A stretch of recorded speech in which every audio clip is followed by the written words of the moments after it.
Welcome to Date with the Devil, the wacky movie review show where me, Dan, and the devil go on a movie date, come back, we give you, out there, our spoiler-filled first reactions, diving into the pros and cons. So here we go.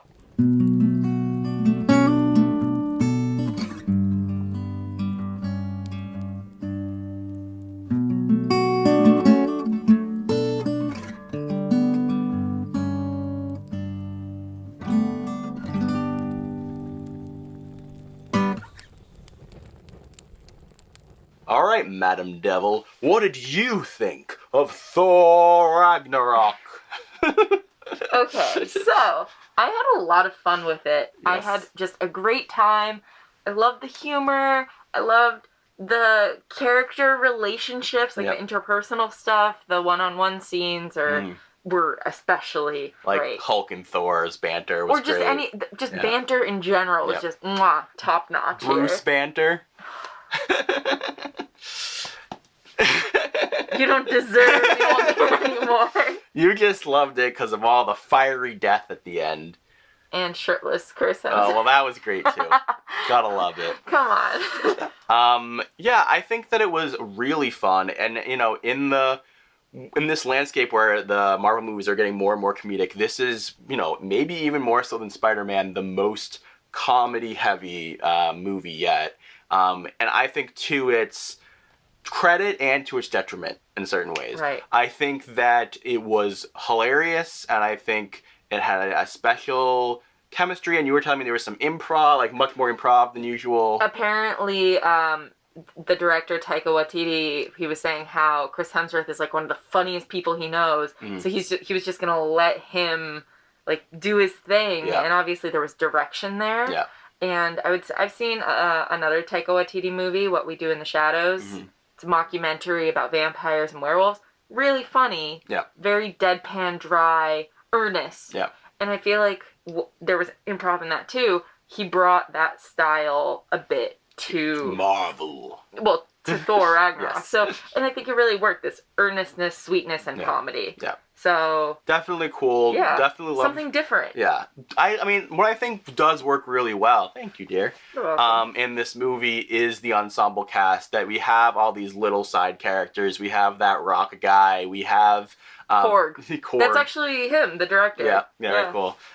We have, you know, even Scourge had some likability there, and then we have Valkyrie coming in. I think Valkyrie was really solid, one of the best female characters on Marvel so far. I look forward to seeing more of her. Yeah, I know she at the end, she got the more comic booky costume, it seemed like. I was not a huge fan of that. I preferred her original thing. I thought she looked a little silly. But great acting, much better chemistry with Hemsworth than Natalie Portman had. And I don't think that they went too far with the romantic stuff, except for the one line where she's like, you know what it means when I don't want you to die. And I was just like, okay, you could just cut that. Whatever. Too much on the nose. The other great chemistry that I was like a little worried about there being another love triangle was like her and Hulk. Oh yeah, yeah. I was like, wait, what? But yeah, Bruce Banner and the Hulk, that entire thing, like so much dialogue for the Hulk. Yeah. Really cool. Great time. Yeah, I thought Ruffalo did a great job in both aspects of the character. We got a little bit of a nice little arc for Hulk there where he doesn't smash at the end, which I thought was really cute. Well, you know, he can never smash because he's wearing Tony's tight pants. Oh, wait, that's Bruce. And they're saying this is going to begin an ongoing arc for Hulk's character in the next few movies. That makes sense. So we'll see what happens with that. I did think it was a little bit weird how he was suddenly so much more in control and was so like likable and normal, but had just been like destroying everything not that long ago. But including killing people. Yeah, apparently killing creatures in that gauntlet thing. Yeah. But it was really fun and really enjoyable. Yeah. I will say that I was personally really sad that we knew that he was coming from the trailer and that we knew that Doctor Strange was going to be in it. I think that both of those would have hit so well if I had no idea they were coming. Doctor Strange I'm more okay with. Yeah. Of like, alright, that's a fun thing. Yeah. But if we didn't know about Hulk, if it was just like, oh, we know Jeff Goldblum is in it playing this like Grand Master guy, and that Thor is going to be facing off with someone in Yeah. this arena, and we're like, oh my god, who's it going to be? And that was part of Yeah. the mystery. Yeah. Then I feel like when it was if it was revealed to us as being, Hulk. Hulk, that The whole audience would have gasped, and we would have gone batshit Yeah. crazy beyond just like, yeah, we saw this in the trailer, woohoo, it's funny. But they certainly had a lot more fun for him. There was more to come. Yeah. Yeah. Loki. It was interesting because this is maybe his most understated performance, but in a lot of ways that's because they finally let Thor take the spotlight. That's the thing where he's really like such a fan favorite. Yeah. That he grabs every, in the other movies he's in, the Marvel movies that he's in, so Thor, the Dark World, Avengers. Yeah. He just is scene stealing, and you love him, and he has this like charisma. Yeah. He still brings charisma to this role, but because it was just more comedic, it really let him just be. Yeah, and I feel like, to me, he isn't one of the highlights of the movie because it kind of gets more of the same, and like he kind of had to be redeemed at the end because like otherwise, okay, like this is like the billionth time that he's betrayed someone, and at least thank God Thor was smart enough this time to have learned something about it. Yeah, it was really satisfying, and that's what I mean of, one of the things I really loved are the dynamics and those, one-on-one conversations and developments. Is that this one went back and forth in a really satisfying way, but Thor got to be the center of attention. Yeah. Now, let's talk about that, because I definitely think Hemsworth was great in this role. He was hilarious. I still feel like writing-wise, we're 3 Thor movies in, and writing-wise, he's a pretty simplistic character. We have, yet again... Do you need me to pause? I'm good. Okay. Just getting my face on. Adjusting my beauty. You're gonna do the Hela? Now I have horns. Yeah, that stopped being as charming for the umpteenth time. But anyway, you were saying. He doesn't ever really get that much of an arc. Right. He's just like, I'm heroic. Sometimes I'm a little bit overly, I'm so great, but he's kind of gone through that arrogance arc before, but also never really. And so in this movie, you could argue that it's almost like the arrogance is hiding insecurity, and by the end he has to really believe in himself and believe in his ability, and that's how he gets the electricity. So that he can be an effective leader. And our true god, and not just rely on this hammer. Right. But at the same time, did he ever think that he wasn't capable? Was he ever shying away? Because it would almost have made rejected it. I don't really know. Yeah. But the thing is that they made him just more likable as a character. Yeah. His cockiness, he got knocked down enough pegs where the audience could truly root for him, I think. And he was self-deprecating, which I think helped a lot. In a really fun way. Yeah. I also think the one little bit of arc that I do like is that he was more intelligent. Mm-hmm. That both the Loki situation, but also, he talks about at the beginning with Hulk where he's like, we both rush in a little bit too much. Yeah. And I think that him figuring out that they have to be the ones that cause Ragnarok was a really nice turnaround at the end there. Yeah. And I also want to say, because I was thinking about the beginning of the movie, the opening sequence is fantastic. The action in this movie is so much better than before. It was so beautiful, I think. It was just really nice to watch. Yeah. It wasn't gritty and dark, really. It was this, super saturated, light of day, colorful thing, and it was a fun difference. It was a romp. It was a romp and a half, I would say. So these are our positives. I know you have a few. So let's talk about the tonal stuff in this movie. Right. What I struggled with in this movie is that I felt like nothing really had weight to it.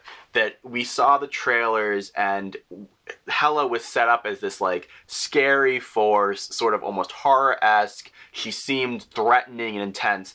And then by the time I was into the thick of the movie, she felt like an evil queen from Snow White or something. She was just so campy. Well, I feel like they were almost trying to make her scary, but it just didn't work because of the tone of the rest of the movie. And we saw so much of her in that headdress and out in broad daylight with this green thing, and she was so overacting with I am the queen of death, and it just... So I wasn't really bothered by her big acting. Yeah. Like, I wasn't really bothered by her overacting. I was more bothered by, like, the repetition of her lines a bit. I didn't even mind when she got quippy, really, because it's kind of fun sometimes to have a quippy antagonist, villain a little bit, but the thing that really didn't sit well with me regarding her and her villainy, other than the fact where I was like, well, yeah, they're gonna have to find a way to take her down by the end, and it'll be like a little too fast and convenient and whatever. I actually thought it was smart the way they defeated her. No, it was, but I was just like, it'll just happen very quickly, and I'll just be like, whatever. And I took at face value. That's the part I'm like fine with. Yeah. But it's the fact that she put so much trust in Scourge. Yeah, Scourge. Carl Urban's character. I was like, this guy has been shown to us to be lazy and inept. Yeah. Like, that's our first exposure to him in this movie, is his ineptitude. Yeah. So the fact that she's putting so much trust in him makes me think of her as stupid and a little worse. Yeah. And that's not something I fully was processing until I sat with the movie for a while. Yeah. Because while I was watching, I was just like, why am I just not really invested? Like, I don't mind watching her. I kind of do like watching her, but... I do want to quickly just mention, like, a lot of people don't like Ultron for the same reasons, though. Like, he was set up as scary and threatening, and then he was making these quips throughout the movie, and it was a little bit goofy at times. Mm-hmm. To me, like, at least there was a reason behind that he was made by Tony, and he had more interesting motivations. He was trying to understand himself and humanity and his place in it, whereas she just, on top of overacting and being broad... She just was like, I'm evil, and... She's literally the goddess of death. Like, that's... Yeah. What do you do with that at the end of the day? She has to kill. She's gotta kill. But you gotta kill her. I don't know. It's just, like, also given that Thor is the one series that gave us a complex villain in Loki, it felt like a bit silly. I get it, but that's the thing. I feel like no villain can be better than Loki in the Marvel movies. Not allowed. I just don't think it'll really happen. Yeah. Similar to this, the other thing I felt like didn't have any weight is I don't think they've ever done a good job of making me care about Asgard as a place. And I think that they could have put more effort into doing that in this movie. I definitely think in the past movies they should have done more with it.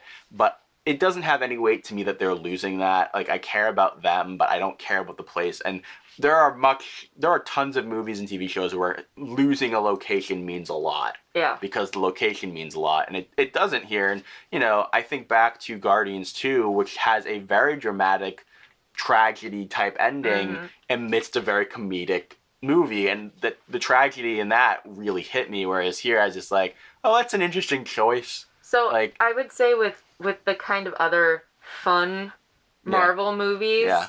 So Guardians... I mean, they're all fun. No, but the ones that are more directly, like, really funny and campy. Yeah. So Guardians 2, Volume 2, and Spider-Man Homecoming, is that they still have earnestness to them. Yeah. Especially Spider-Man, but... Dramatic, yes. Yeah. And there's this heartfelt piece to them that that really grounds the viewer to the characters, I think. Really connects them. Yeah. I feel like that didn't really exist in this movie. Yeah. That wasn't something that, unless you're just like a mega fan of something, of like Loki or whatever, it just wasn't an element to this movie, because the comedy and the humor and the camp was the focus. And I'm personally okay with that. Yeah. I guess I feel like as someone who's sitting here trying to critique the film, I'm like, there's no reason why you can't have both. Right. And I think by far the best comedies have drama at the center of them and make you care about the characters. Yeah. And beyond just the fluff of, oh, they're funny. And the action sequences are exciting, and the fighting is good. Yeah. Yeah. I mean, that's the thing. I guess that's the reason why I can't think about this the same way I think about, like, Spider-Man, because Spider-Man to me was a fully fleshed out character while also being really funny. I won't disagree with you. I don't know. It's basically like, what do you want to get out of this movie? Yeah. This was a huge departure for Marvel because I feel like it was really supposed to be out fun. Yeah. Balls to the wall. Yeah, it was the most, in my opinion, it was the most successful Thor No, 100%. 100%. It was... It made me really like the It character. makes me like him. It makes me say, oh, they hired Hemsworth for more than just his abs, as amazing as they may be. His arms. And I can only hope that when he gets brought back in Infinity War, that he keeps that charisma going, and that that's like, I'd love him to really stand up with the rest of the group and earn his keep in a way that I don't feel like he's totally done so far. I can agree with that. Yeah. Well, those were our thoughts on Thor Ragnarok. I do have a last question. We do tend to end our episodes, or our dates. Our dates. With me, the devil, by rating the movie with flaming skulls.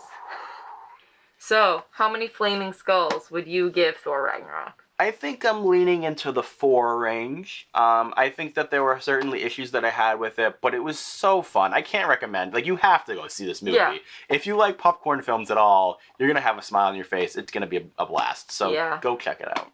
Yeah, although this was spoiler-filled, so... Well, yeah, good point. In theory, you put a spoiler warning ahead of the thing. Yeah. So, wrong. Unless you like watching movies, spoilers. Yep. What are you thinking? I'm thinking 4 stars. If you'd asked me when we walked out, I would have said 4.5. Yeah. But I've sat with it, and I feel like 4 is a fair amount of flaming skulls. Gotta be fair with those flaming skulls. Can't go too far with it. Alright guys, thank you so much for watching our video. Please check out our future videos, Mondays and Thursdays, 12 p.m. Eastern Standard Time. We got a little bit off track during the Halloween times, but now we're back on schedule. Thank you for watching. And we'll see you in hell.